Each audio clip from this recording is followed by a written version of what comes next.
উৰ্গীৰ আসন নমস্কাৰ। নাৰং দমা ডাকায়ান নেমেতে না আপোনালোকৰ ভালে আছে? সকলো আছে নে নাই? চব ভাল পুৰা। ইয়াত যে ইমান ধুনীয়াকৈ ৰাভা সাহিত্য সভাৰ অধিৱেশন হৈছে, ভাল লাগিছে নে নাই? আপোনালোকৰ ভাল লাগিছে? একদম পিছফালৰ কাৰো ভালে লগা নাই নেকি? লাগিছে নে নাই? সকলোৰে ভাল।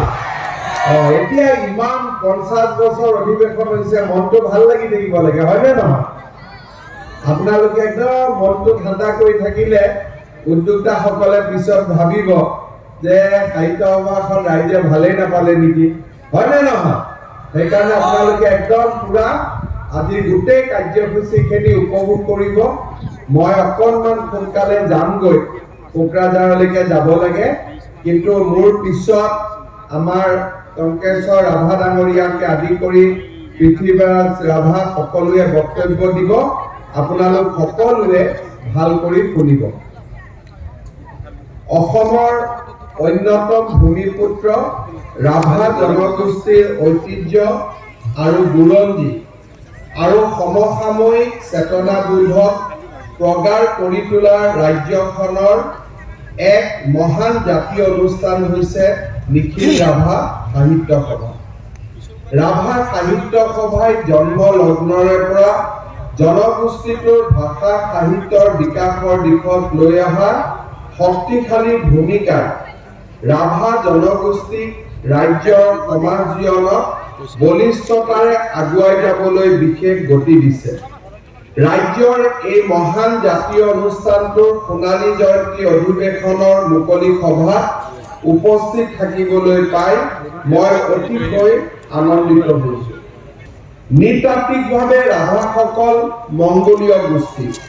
কোনোবা জনগোষ্ঠীৰ বৰ্ণাঢ্য লোকজীৱন আৰু লোককলাই কোনোবা সময়ত নিজস্ব সাহিত্য সম্ভাৰ গঢ়ি তুলিছিল।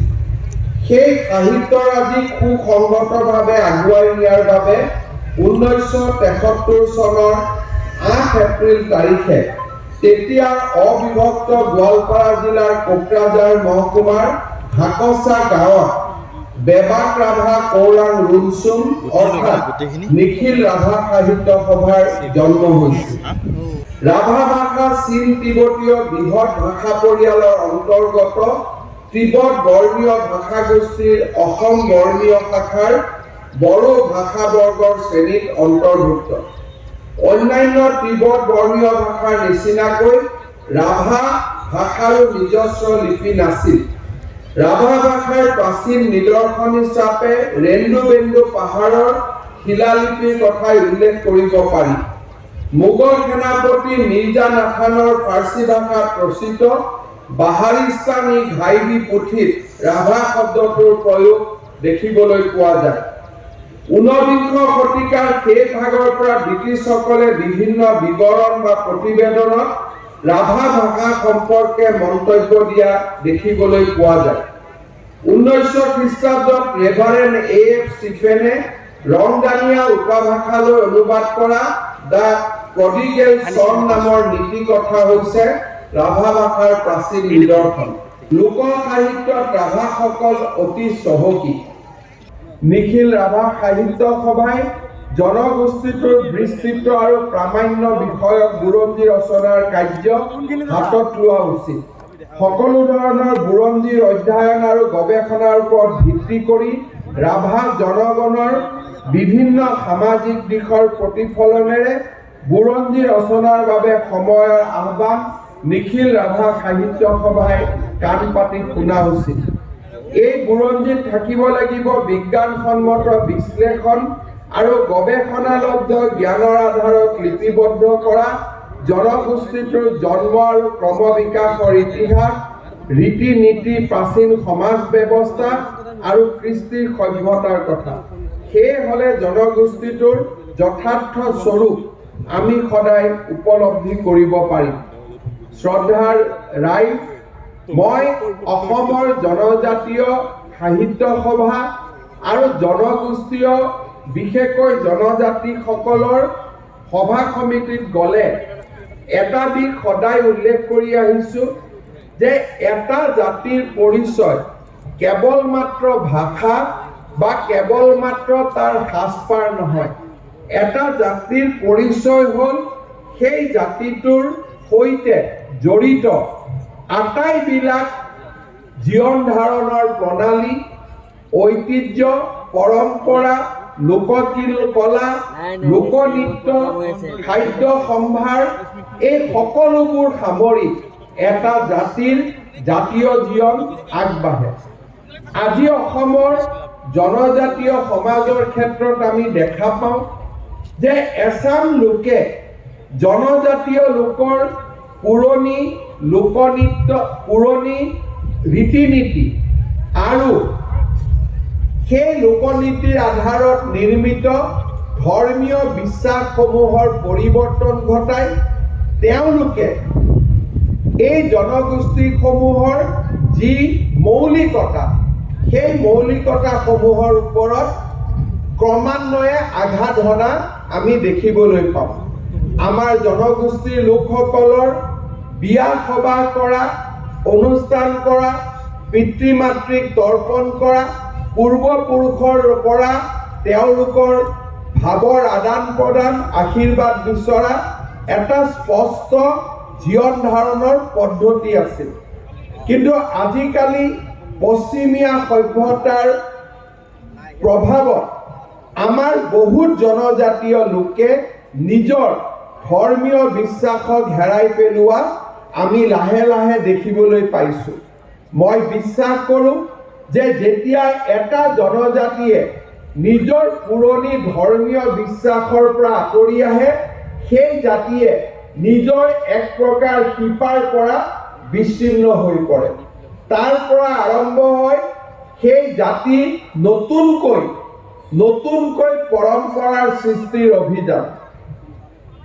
আন সমাজৰ পৰা বিভিন্ন অৱদান আহে, নিজৰ অৱদানৰ লগত তাক সানমিহলি হয় আৰু এটা সময়ত আজিৰ প্ৰজন্মই সেই জনজাতিটোৰ পুৰণি সভ্যতা সংস্কৃতিৰ পৰা বহু হাজাৰ গুণ আঁতৰি গুচি আহে।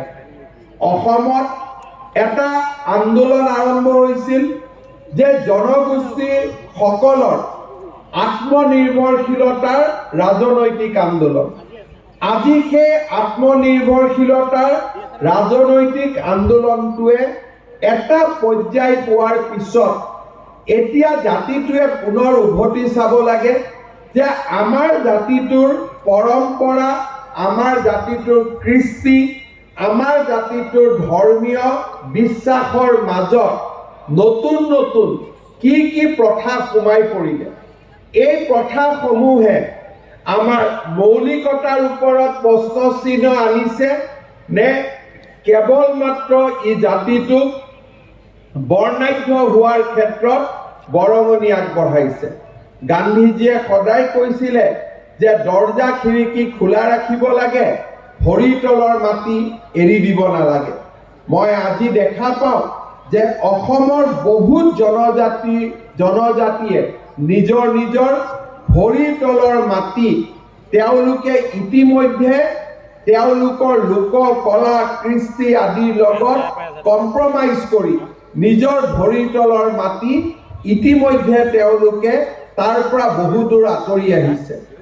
আমাৰ জনজাতীয় লোকসকলৰ মাজত এটা কথা স্পষ্ট হ'ব লাগে যে আমাৰ লোক কলা, লোক সংস্কৃতি, ভাষা, আমাৰ বুৰঞ্জী, আমাৰ ইতিহাস আৰু আমাৰ ধৰ্মীয় বিশ্বাস, এই গোটেই কেইটাৰ সন্মিলিত শক্তিয়ে হৈছে সেই জনগোষ্ঠীটোৰ পৰিচয়।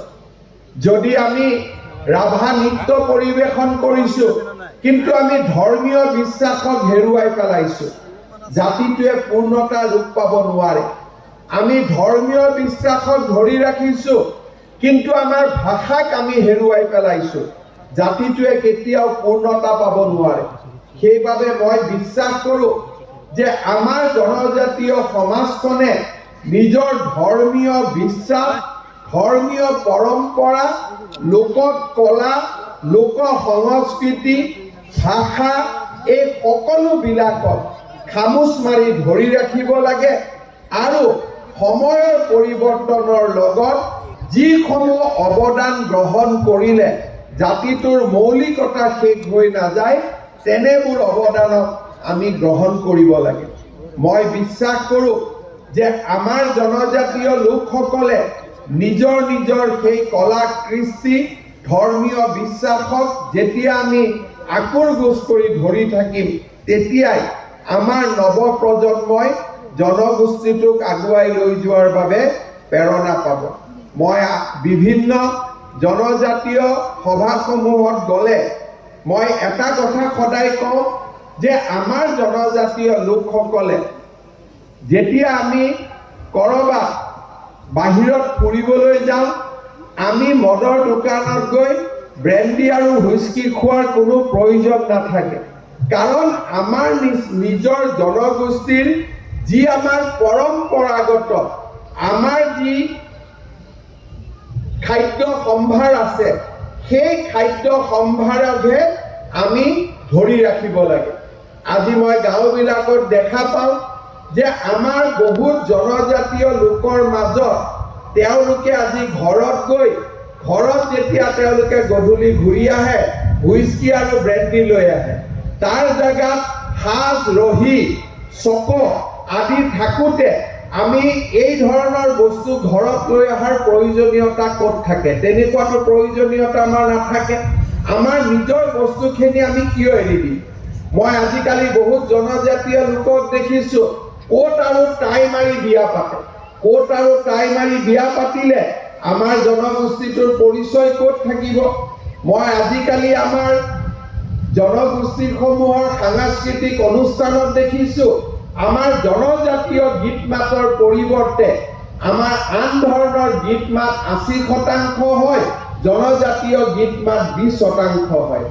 আমি সকলোৱে বুজি পাব লাগিব যে আমাৰ লগত যিখিনি আছে সেইখিনি আটাইতকৈ শ্ৰেষ্ঠ। আমি সংমিশ্ৰণ আনিম, সমন্বয় আনিম, কিন্তু ভৰিৰ তলৰ মাটি আমি কেতিয়াও এৰি নিদিম। এনেকুৱা ধৰণৰ এক সংকল্প আমাৰ জনগোষ্ঠীৰ মাজত হ'ব লাগিব। ৰাভা জনগোষ্ঠীৰ মাজতো তেনে এক সংকল্প থাকিব লাগিব। লিখিব আৰু ক'ব পৰাৰ সংখ্যা কমি অহাৰ লগে লগে অসম সাহিত্য সভাৰ প্ৰতিও এটা ডাঙৰ প্ৰত্যাহ্বানৰ সৃষ্টি হৈছে।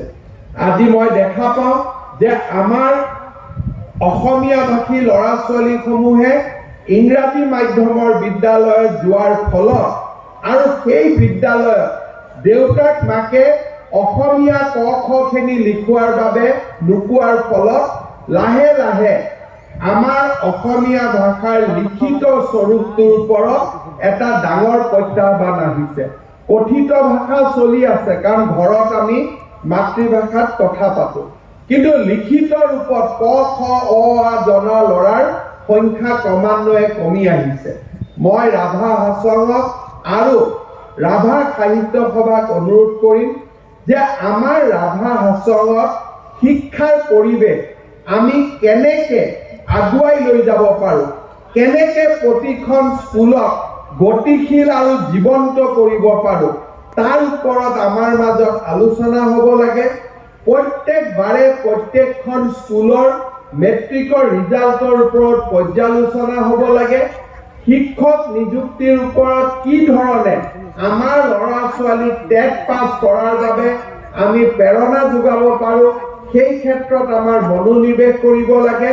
ৰাভা ছাত্ৰ সন্থা ৰাভা সাহিত্য সভাৰ টিমে প্ৰত্যেকখন ৰাভা হাছং এৰিয়াৰ স্কুলৰ বিদ্যালয়সমূহৰ পাৰদৰ্শিতাৰ খতিয়ান লোৱাৰ ব্যৱস্থা আৰম্ভ কৰিব লাগে।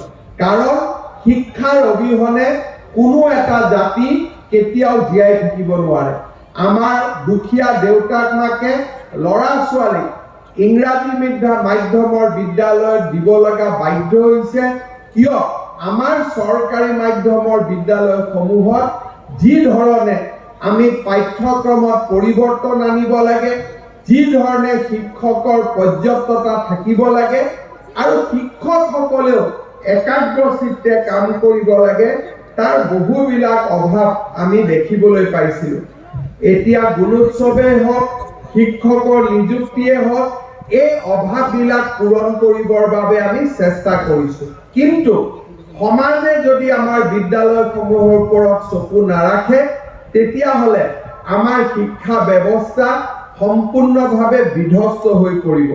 মই অসমৰ জনজাতীয় সমাজৰ মাজত শিক্ষাৰ ব্যাপকতা আৰু শিক্ষাৰ উৎকৃষ্টতম প্ৰদৰ্শনৰ বাবে আমাৰ জনজাতীয় নেতৃবৃন্দক কাম কৰাৰ বাবে আহ্বান জনাম। কাৰণ যদি আমি সেই সুবিধা দিব নোৱাৰো, কিছুমান লোকে কৰবাত স্কুল এখন স্থাপন কৰি, কৰবাত হস্পিটাল এখন স্থাপন কৰি আমাৰ ধৰ্ম, লোক, সংস্কৃতি আটাইবোৰ পৰিৱৰ্তন কৰি আমাৰ সমাজ জীৱনলৈ ভাবুকি আনা আমি স্পষ্টভাৱে আজি দেখা পাইছো। যদি জাতিটো জীয়াই থাকিব লাগে শিক্ষাৰ পোহৰেৰে সৈতে জীয়াই থাকিব লাগিব।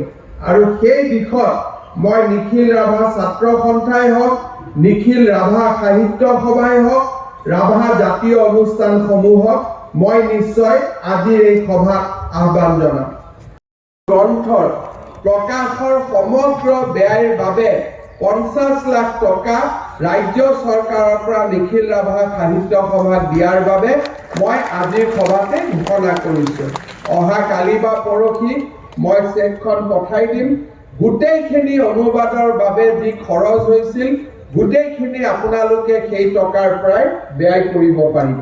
তাৰোপৰি নিখিল ৰাভা সাহিত্য সভাক মই ৰাভা মিডিয়ামেই হওক বা ৰাষ্ট্ৰীয় শিক্ষানীতিৰ উপযুক্ত ৰূপায়ণেই হওক, এই গোটেই দিশত তেখেতসকলৰ লগত একেলগে কাম কৰাৰ প্ৰতিশ্ৰুতি দি আৰু ৰাভা সাহিত্য সভাৰ এটা স্থায়ী কাৰ্যালয় নিৰ্মাণৰ বাবে আৰু 2 কোটি টকাৰ আৰ্থিক সাহায্য ঘোষণা কৰি মই মোৰ বক্তব্যৰ সামৰণি মাৰিছোঁ। ধন্যবাদ। জয় হিন্দ, বন্দে মাতৰম।